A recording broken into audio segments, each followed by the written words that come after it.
For more on that story, we can cross to Philip Willan in Rome. Thanks for joining us, Philip. We've heard that Italy's foreign minister has summoned the French ambassador after criticism from Paris. That started off as a humanitarian issue, the migrant question in the Mediterranean. It's now becoming something of a diplomatic row. What's the latest on that?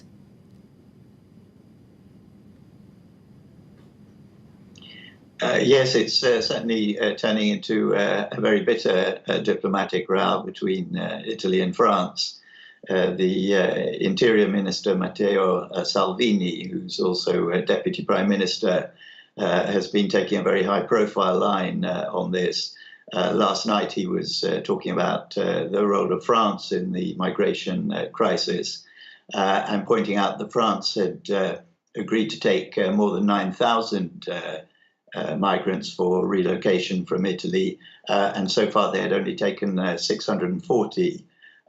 So Italy is taking a tough line at the moment towards France and also other European partners who they feel have traditionally left them in the lurch on this subject.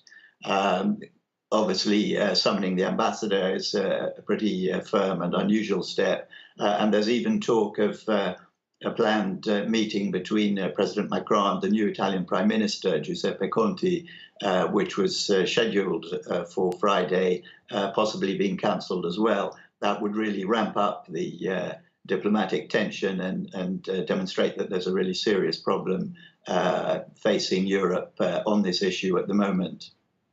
And in terms of the migrants themselves, can you tell us about the situation as it stands in terms of where these boats are right now?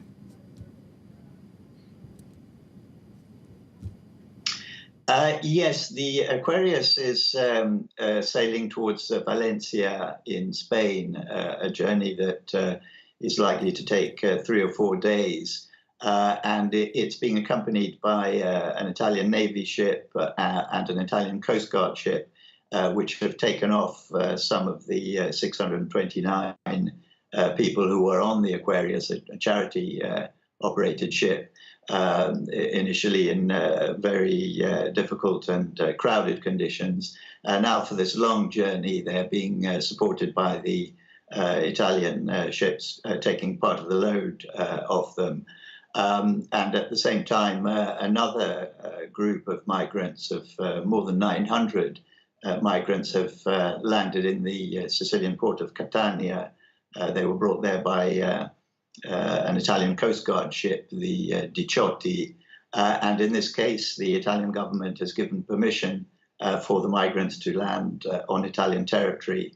So clearly, it's not an absolute ban on migrants entering Italian ports, but it has been a symbolic ban that has really got the attention of the world and very much the attention of Italy's neighbors. Of course, many others criticizing Italy as well. Spain saying that the country should possibly be prosecuted for breaching international law in this case, and a lot of tension with Malta. Italy was hoping that Malta would take the original 629 from the Aquarius, and the Maltese government remained firm on its position that the island is too small, they can't cope with migrant waves, and their ports were very emphatically closed when the Aquarius initially wanted to dock in Malta. Thank you very much, Philip Willan, there speaking to us from Rome.